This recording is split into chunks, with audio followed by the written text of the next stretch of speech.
Decisions.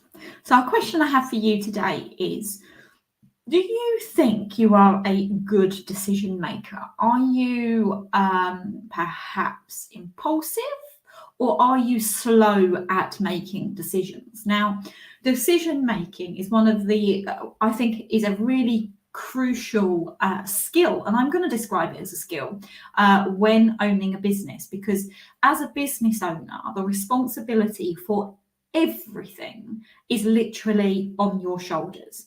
So if you are somebody who is slow at making decisions, in my view, it can be catastrophic in a business. Business, in my view, is often very fast paced, and there are opportunities that can really be missed if you are too slow. But then in the same respect, being too impulsive can also be a dangerous game as well. Now, I would love to know your thoughts as, do you think it's better to be impulsive or slow at making decisions? The one thing that I would say that I've learned over the years is my decision-making process is definitely adjusted. Now, when you are a business owner, I think quite often you are naturally a risk taker in the first place, because it takes a lot to run a business. It takes a lot of mental strength, never mind the actual skill set that I often talk about with you guys. It takes a particular type of person. And there are people that I've spoken to who've given it a good shot before, and they're like, you know what, I'm out. I can't do this. I would rather work for somebody else. I don't want this additional pressure. I'd rather just go in, do my 9 to 5, get paid my paycheck at the end of the month, and that be it. Now, for me personally, that's my worst nightmare. I've had a number of years in private practice, for example, where I was an employee. I was very fortunate in my career that despite being junior in my role, I had quite a high level of responsibility. And that, even when I look back, even before me working in law firms, I had high level of responsibility. And I think that in itself has taught me the fact that I'm not somebody who likes to sit back and take instruction. I'm somebody who likes to be the leader, who is the one giving the instructions and guiding and supporting. That's who, in essence, I know that I am. So for me, literally my worst nightmare was to be going back being employed. Even when I shut down the law firm, some people said to me, Sarah, just go and get a part-time job, even if it's bartending, just to tide you over until you kind of get this off the ground or whatever. And I was like, well, in my mind, the time that I'm doing that, I could be better spent working on my business to build it and therefore get it to the point I need it to be. Now, I get that logic, and this is one of the things where I think it's in the Rich Dad, Poor Dad by Robert Kiyosaki, where he talks about the different mindset. And, I say this quite often, is you are the people you surround yourself with.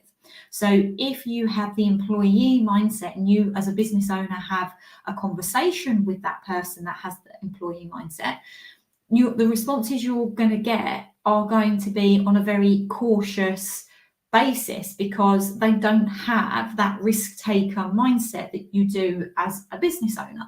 It is an entirely different mindset. So when it comes to decision making, if you are cautious about it, I think it is more dangerous than if you are ultimately impulsive. And the reason why I think that is, as I said earlier, it's fast-paced being in business. So if you don't make quick decisions, now there are, I've had it with clients before where I've given them, the advice in terms of to do something, or, to go down a particular route rather than another.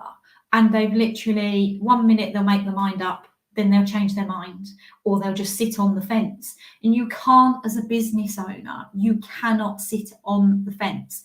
It's better to make a decision and take the leap than sit there, because you're going to miss massive opportunities, but also it's so dangerous to your business. So for example, if you need staff and you don't make a decision about what staff you're going to have and what their job role is going to be, that will hold your business back. If you're in a situation where software is a problem, then if you don't make a decision as to go down a particular route and improve those things, then again, you're going to be leaving money on the table. And there's only so long a business can sustain not having any decisions made by the business owner, because the business will get stagnant, or even worse, there will be other things that aren't happening, and it's a greater risk to the business. So how do you go about being balanced, right?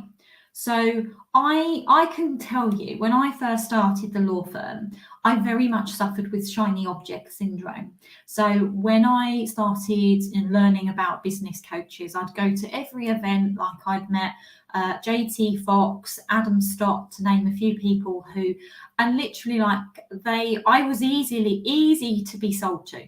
100% easy to be sold to, because I would just literally say, this sounds amazing, right? I've got to find the money, I'm going to make this happen, right? But actually, in reality, is that thing actually right for me? It might be amazing for other people, but is it right for your business? And I think it's so important that that you kind of are balancing things up. So yes, it's important to balance. So looking at the pros and cons of what you're looking at, doing research. So go back to the software comment. You need to change your software. Now, it's a bad thing with something like that to make an impulsive decision, because you quite easily could make the wrong decision because it's the wrong piece of software, right? So what you do is you make an informed decision. So what you'll do is go out and do research in terms of the potential options that are on the table. You get 3 or 4, you make sure you've got your checklist of what it is you specifically are looking for. And then you make sure on each demo, when you're seeing the software, you tick off what you're looking for, and you then see which one is the preferred choice. You don't just see one and think, oh, this is amazing, I'm going to go for it. You explore what is out there in the market. Then you are making an informed decision, but you still need to make a decision promptly. So if you've done all the research, you don't then just sit back, I'll deal with that later. What you do is you're then like, right, I know which one. You'll generally get a gut feeling. The thing is I actually think a lot of decisions are made based on gut feelings. I know that I have, and I trust my gut. And the one thing that I have learned over the years is when I don't trust my gut, that's when it backfires on me, well and truly.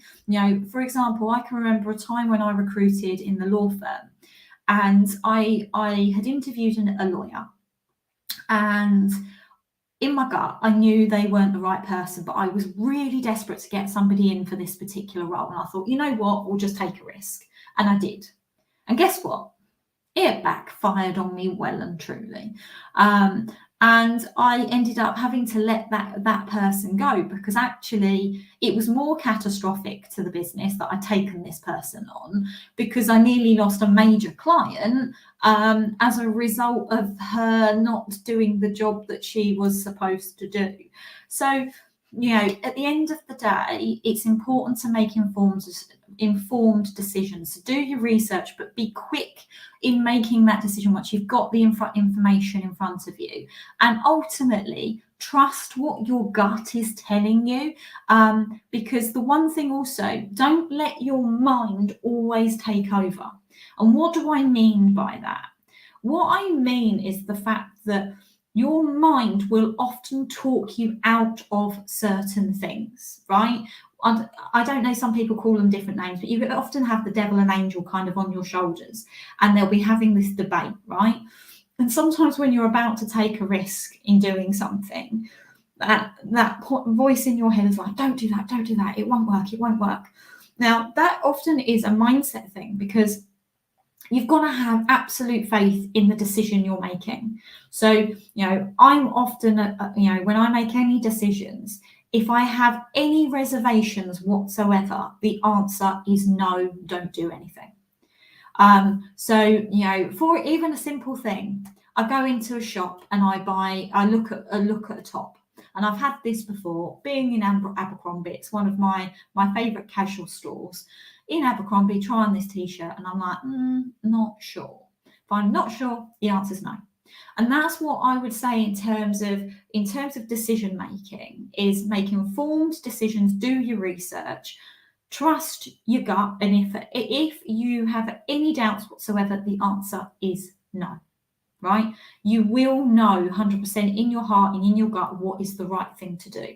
Trust it, stop gut. And also the other thing is, be mindful as to who you take advice from when you are making these decisions.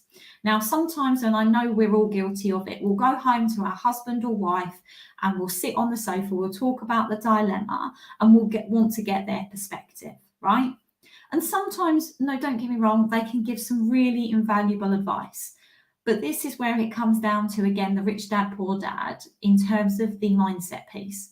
Because if they don't have the right mindset in terms of what you're trying to achieve, they're not going to give you the advice that actually is necessarily going to truly reflect what you need in that moment in time.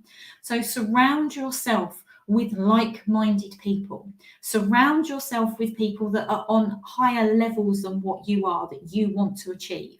Take advice from them. Take advice from experts in their field. Listen to your business coach. You know, whether you use me, I'm not saying you should or you shouldn't, but just take advice from the experts that are around you, because you know, when you're trying to make a key decision, speak to them, you know, but ultimately remember the responsibility for the final decision is yours.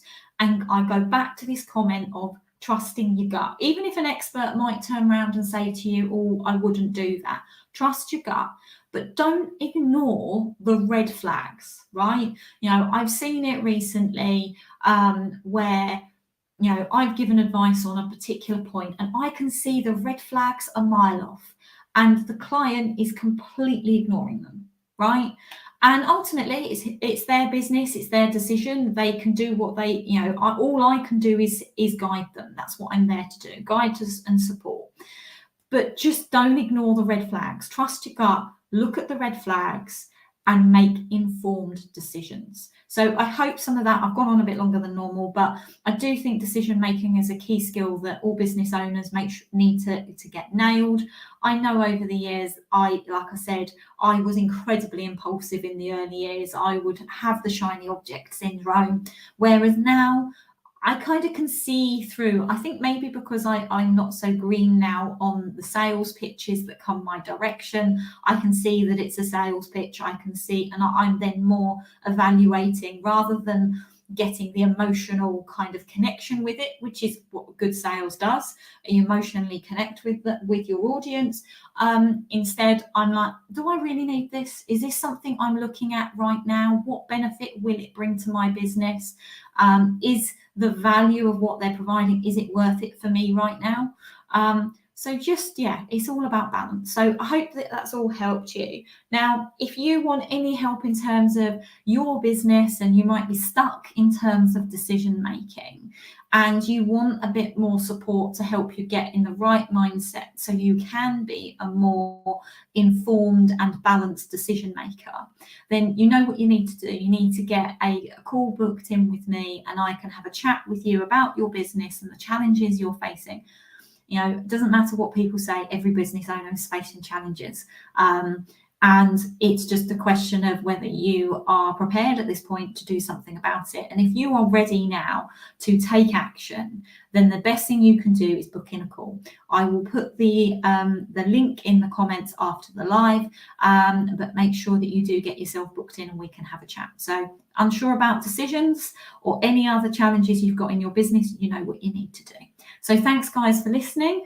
I hope you've got some value as always, and I will see you on the next one. Take care, everyone.